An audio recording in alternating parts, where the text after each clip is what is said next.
folks, thanks so much for being here. This really is, I'm just super excited because this really is my favorite, pretty much my favorite horror franchise. I love going to see these films. I feel like you're like creeping over my shoulder. I know. Oh, Definitely sorry. a Resident Evil fan. I know.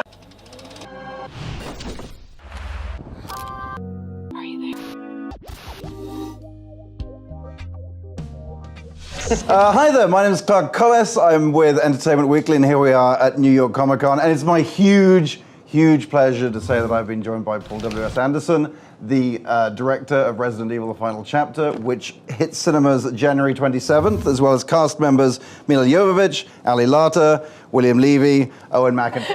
Paul, maybe we could just, maybe, for what I could be wrong, but I seem to remember last time we sort of ended with the action in Washington. Where does it pick up this time around? It picks up in decimated Washington, D.C., pretty much straight after the end of the last movie, so it's a direct continuation. And Mila, what's your character up to this time? Nothing pleasant.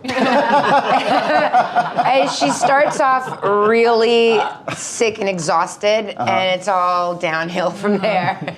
And there's a lot to do after that. But yeah, it's just a race against time. I mean, Alice ends up seeing the Red Queen, who gives her a mission, says you have to go back to the Hive and you have to get there, you know, before Umbrella destroys everything that's left. So it's definitely a very exciting film in that sense. You know, we're on a clock.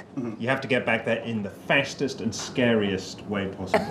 and leave as many bodies behind as possible in the most spectacular way possible.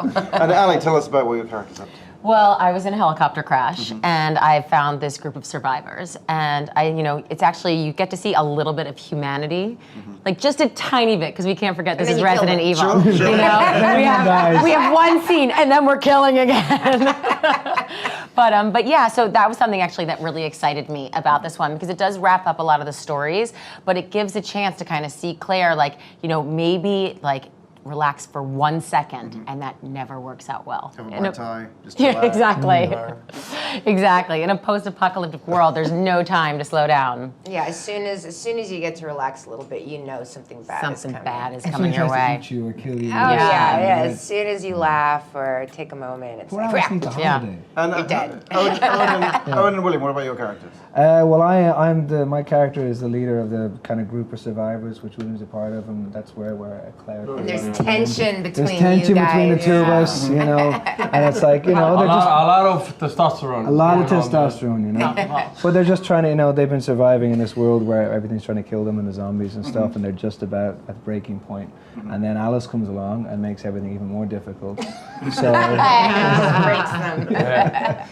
they've got a nice garden and they're growing food and stuff and trying to like live without sunshine and, you know. She comes along and somebody's ruins gotta it. die. Everything, you know. All that did you shoot sunshine in? and food growing. We're just casual farmers. Myself and William are casual farmers. You know, doing nothing bad, growing wheat. Yeah. Ruby has a crane. She does some of the plows. Plows some of the fields. And where did you shoot? You always seem to be shooting in some incredibly inhospitable place. Yeah, I mean, no one can make one of the most beautiful countries in the world look so awful. Wasn't the one place we shot the one place in South Africa where no one's allowed to go in because the building is just... In Johannesburg. Yeah, That was the one Johannesburg. hospital The place. Ponty. Yeah, Paul found this place, the Ponty Ponty land. building, which is what? It's got drug dealers and like, you know, brothel and arms They dealers threw and a stuff. dining room. And actors. They threw a whole dining room table set down on you guys. We had to literally wear a real experience helmets. of zombies. You know, we had to wear helmets to go to the I bathroom remember because people getting were a literally panic chucking phone things call from out. Paul. He's like, they're throwing furniture on us from the 40th story. No They threw joke. a dining room table on us. We gotta get out of here. People are getting stuck at gunpoint on the way to set, but it's No, okay. literally, we had to cut, you know, like 3 or 4 days off production over there because it just got too crazy. We did like all the wides, and then you guys had to do all your close-ups back in Cape Town. Yeah. No, it's true. The Resident Evil franchise, you know, we shoot in some of the most beautiful places on Earth. We shot this one in South Africa, and it is the most gorgeous country I've ever been to. But of course, my poor actors didn't get to see any of that. They got to see the derelict tunnel, the derelict freeway, the derelict cement factory. But you did a nice tour of it first, and then we're not going to shoot any of that. Exactly. Let's go to the gnarly stuff. This is gorgeous. But that's the best of it. You know, that's the best thing about the movie, that you get to shoot in so many beautiful places, but the movie turns them into the most ugly places in the world. So the locations are really not like, Yeah. you don't get to see nothing beautiful in the movie. Thank God. It's called the No final daylight. chapter. Is this the final chapter, you think? It certainly is. It brings everything to a climax. You know, it's Alice going back to where it all began, going back to Raccoon City, going back to the Hive, and discovering the truth about herself. You know, I'm mad because I keep trying to convince him to write the final chapter part 2. I'm like, why? Why not? Like, why do we have to end? It's like, no. Well, it's they had the done. last It's act of season done. part 2, so I don't see why they can't have the final chapter. Well, folks, it's been an absolute pleasure. I can't wait to see this I can't wait to see this in January.